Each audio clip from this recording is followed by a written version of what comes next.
তবে আপনাদের কাছে অনুরোধ, আমার পার্টির পক্ষ থেকে আপনাদের বিধায়ক অবশ্যই আপনাদেরকে নিশ্চয়ই বার্তা দিয়েছেন, আমাদের নেতারা বার্তা দিয়েছেন যে আমরা ভাঙড় থেকে প্রত্যেক বুথ থেকে এক গাড়ি মহিলা আমাদের যারা দরদি সমর্থক তাদেরকেও কলকাতায় নিয়ে যাব।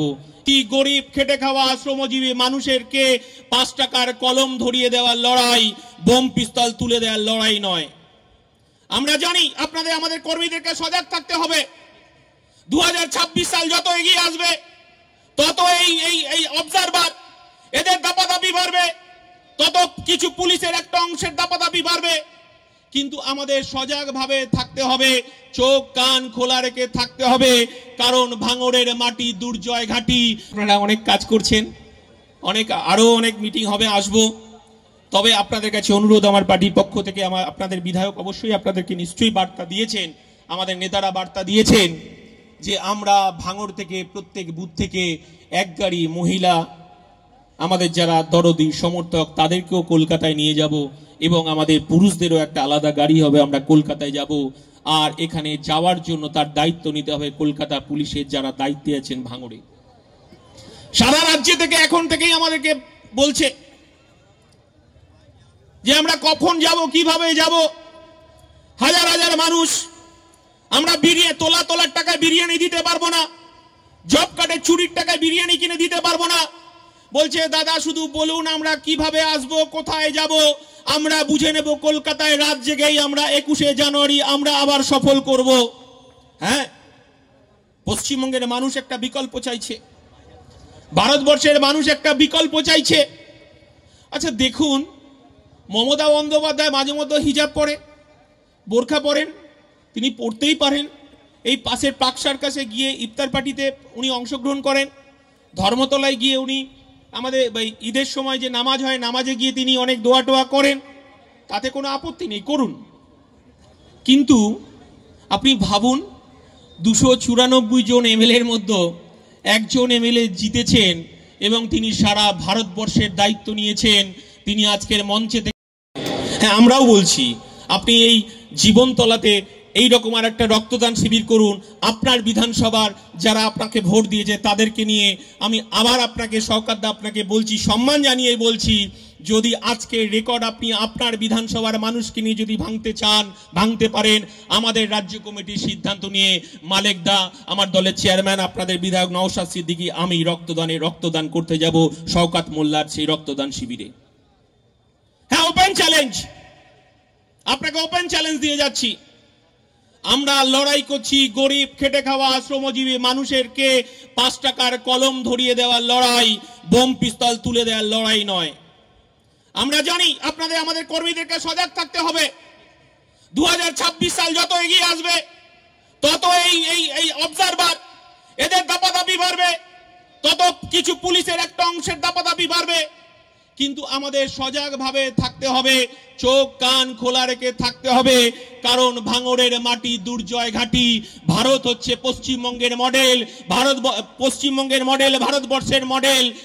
আমি আমার কর্মীদের কাছে বলছি, ভাঙড়ের মানুষের কাছে বলছি, আপনার বিধায়ক বলেছেন যে আমি জাগ্রত হয়ে আছি, এই ভাঙড়ের এক কোদালে মাটি আমি বিক্রি হতে দেব না। তাই আপনাদের কাছে আমার ইন্ডিয়ান সেকুলার ফ্রন্টের পক্ষ থেকে বলে যাচ্ছি যে আপনাদেরকে জাগতে হবে, রাত পাহারা দিতে হবে। আমাকে অনেকে ফোন করে বলেছেন, অনেক বিদ্বজনরা ফোন করে বলেছেন যে দাদা তিলোত্তমার বিচার কি পর্যায়ে গেছে, রাজ্যের মুখ্যমন্ত্রী যে এত নিচে নামতে পারে আমরা দেখলাম। শুধু রাত জাগলে হবে না দাদা, আপনাদের বুথ দখল করতে হবে। আমি বললাম এটা তো বুথ দখল কাজ, শওকত দ্বারা বুথ দখল করবে, আরাবুল দ্বারা বুথ দখল করবে। আমার চেয়ারম্যান তো বলেছে 5 টাকার কলম নিয়ে লড়াই করতে, আমরা বুথ দখল করতে পারবো না, আমরা রাত দখল করে বুথ পাহারা দেব। 26 সালে আমার ভাইদেরকে এটাই বলবো যে রাত দখল করতে হবে, বুথ পাহারা দিতে হবে, বুথ দখল নয়। অনেক বক্তব্য শুনেছেন, সকাল থেকে আপনারা অনেক কাজ করছেন, আরো অনেক মিটিং হবে, আসবো। তবে আপনাদের কাছে অনুরোধ, আমার পার্টির পক্ষ থেকে আপনাদের বিধায়ক অবশ্যই আপনাদেরকে নিশ্চয়ই বার্তা দিয়েছেন, আমাদের নেতারা বার্তা দিয়েছেন যে আমরা ভাঙড় থেকে প্রত্যেক বুথ থেকে এক গাড়ি মহিলা আমাদের যারা দরদি সমর্থক তাদেরকেও কলকাতায় নিয়ে যাব, এবং আমাদের পুরুষদেরও একটা আলাদা গাড়ি হবে, আমরা কলকাতায় যাব। আর এখানে যাওয়ার জন্য তার দায়িত্ব নিতে হবে কলকাতা পুলিশের যারা দায়িত্বে আছেন ভাঙড়ে। সারা রাজ্য থেকে এখন থেকেই আমাদেরকে বলছে যে আমরা কখন যাব, কিভাবে যাব। হাজার হাজার মানুষ, আমরা তোলার টাকায় বিরিয়ানি দিতে পারবো না, জব কার্ডে চুরির টাকায় বিরিয়ানি কিনে দিতে পারবো না। বলছে দাদা শুধু বলুন আমরা কিভাবে আসবো, কোথায় যাব, আমরা বুঝে নেব। কলকাতায় রাত জেগেই আমরা 21শে জানুয়ারি আমরা আবার সফল করব। হ্যাঁ, পশ্চিমবঙ্গের মানুষ একটা বিকল্প চাইছে, ভারতবর্ষের মানুষ একটা বিকল্প চাইছে। আচ্ছা দেখুন, মমতা বন্দ্যোপাধ্যায় মাঝে মধ্যে হিজাব পরে, বোরখা পরেন, তিনি পড়তেই পারেন। এই পাশের পাক সার্কাসে গিয়ে ইফতার পার্টিতে উনি অংশগ্রহণ করেন, ধর্মতলায় গিয়ে উনি আমাদের ঈদের সময় যে নামাজ হয় নামাজে গিয়ে তিনি অনেক দোয়া টোয়া করেন, তাতে কোনো আপত্তি নেই, করুন। কিন্তু আপনি ভাবুন, 294 জন এমএলএর মধ্যে একজন এমএলএ জিতেছেন এবং তিনি সারা ভারতবর্ষের দায়িত্ব নিয়েছেন। তিনি আজকের মঞ্চে থেকে, হ্যাঁ আমরাও বলছি আপনি এই জীবনতলাতে এই রকম আর একটা রক্তদান শিবির করুন। আপনার বিধানসভার যারা আপনাকে ভোট দিয়েছে তাদেরকে নিয়ে আমি আবার আপনাকে সরকারদা আপনাকে বলছি, সম্মান জানিয়ে বলছি, যদি আজকে রেকর্ড আপনি আপনার বিধানসভার মানুষকে নিয়ে যদি ভাঙতে চান, ভাঙতে পারেন। আমাদের রাজ্য কমিটির সিদ্ধান্ত নিয়ে মালেকদা, আমার দলের চেয়ারম্যান, আপনাদের বিধায়ক নওশাদ সিদ্দিকী, আমি রক্তদান করতে যাব শওকত মোল্লার সেই রক্তদান শিবিরে। হ্যাঁ, ওপেন চ্যালেঞ্জ, আপনাকে ওপেন চ্যালেঞ্জ দিয়ে যাচ্ছি। আমরা লড়াই করছি গরিব খেটে খাওয়া শ্রমজীবী মানুষেরকে 5 টাকার কলম ধরিয়ে দেওয়ার লড়াই, বোম পিস্তল তুলে দেওয়ার লড়াই নয়। আমরা জানি আপনাদের আমাদের কর্মীদেরকে সজাগ থাকতে হবে।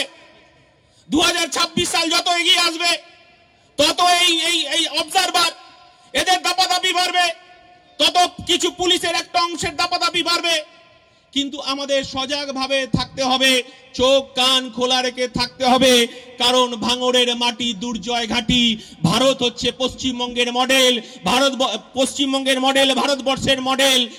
আমি আমার কর্মীদের কাছে বলছি, ভাঙড়ের মানুষের কাছে বলছি, আপনার বিধায়ক বলেছেন যে আমি জাগ্রত হয়ে আছি, এই ভাঙড়ের এক কোদালে মাটি আমি বিক্রি হতে দেব না। তাই আপনাদের কাছে আমার ইন্ডিয়ান সেকুলার ফ্রন্টের পক্ষ থেকে বলে যাচ্ছি যে আপনাদেরকে জাগতে হবে, রাত পাহারা দিতে হবে। আমাকে অনেকে ফোন করে বলেছেন, অনেক বৃদ্ধজনরা ফোন করে বলেছেন যে দাদা তিলোত্তমার বিচার কি পর্যায়ে গেছে, রাজ্যের মুখ্যমন্ত্রী যে এত নিচে নামতে পারে আমরা দেখলাম। শুধু রাত জাগলে হবে না দাদা, আপনাদের বুথ দখল করতে হবে। আমি বললাম এটা তো বুথ দখল কাজ, শওকত দ্বারা বুথ দখল করবে, আরাবুল দ্বারা বুথ দখল করবে। আমার চেয়ারম্যান তো বলেছে 5 টাকার কলম নিয়ে লড়াই করতে। আমরা বুথ দখল করতে পারবো না, আমরা রাত দখল করে বুথ পাহারা দেব। 26 সালে আমার ভাইদেরকে এটাই বলবো যে রাত দখল করতে হবে, বুথ পাহারা দিতে হবে।